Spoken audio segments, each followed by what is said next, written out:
วันนี้มาจัดการเรื่องเขาปลูกเนาะเพราะว่ามาจัดการน้ำแพงทดลองเนาะเด็กตัวนี้เป็นข้าวหอมห้อยห่วงเลยพี่น้องเอ้ย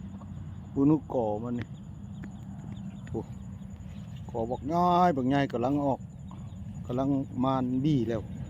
ปูนุกก่อนี่แตกก่อดีอันนี้ชมว่า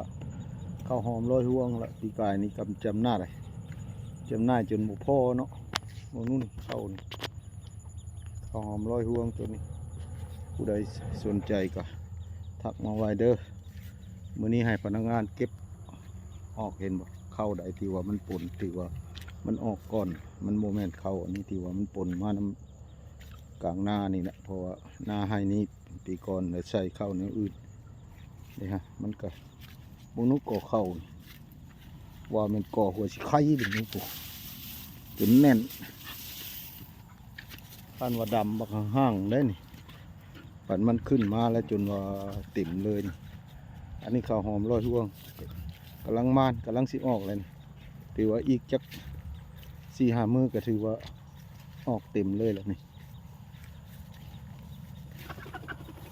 ตัวห่วงสีดำมันเลยตัวห่วงสีดำเลยถือวันมันโมเมนต์เข้าอันนี้บ่ย่ามันแม่นของมันแม่นมันอยู่แต่ว่ามันออกก้อนสิซื้อบกเกี่ยวออกได้ตัวน่ะเอาเบื้องเข้ามันฮะเม็ดยาวก็แม่นเลยนี่ตัวมันสีดำนี่นะมันโมเมนต์ของมันนี่คือแบบนี้นี่เอาเกี่ยวรถเพื่อบ่ให้มันป่นเพราะว่าตัวนี้แหละมันเป็นแปลงเข้าอันปลูกเขาได้จ้ะแปลงแนวพันธุ์นี่ต้องเฮ็ดให้มันละเอียดให้คือแนวนั้นออกหันเบิดเกี่ยวบนรถตัวที่ว่ามันอันนี้นี่มันแม่นได้โบแม่นข้าวป่นได้อันนี้มันออกก้อนสิซื้อเพราะว่าข้าวเขามันกระทบผลตอนนั้นได้จ้ะซุ่มมันออกไม้นี่ล้วนแล้วแต่มันเข้าอันนี้นี่แหละมันแตกก่อออกมาบางนู้ก่อเข้านี่พี่น้องเอ้ยพี่ลึกเทนว่าเม็ดก่อเพื่อไข่บางนู้ตัวแน่นกันตึ๊บเพราะว่าปีนี้เราถือว่าบริปลูกคือปีกายนี้บางนู้นก่อเข้านี่บ่ได้ร้อยห่วงเห็ดอะไรถือว่าก่อหนึ่งนี่ถือว่าบ่ต่ำกว่า60-70นะ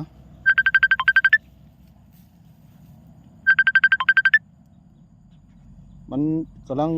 อันนี้กำลังออกเริ่มออก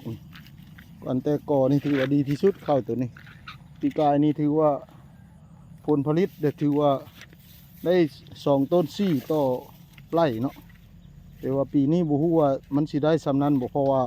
ปีนี้ได้ดำที่ย้อนว่าเฮาบ่ได้จ้างคนดำเฮาเอาร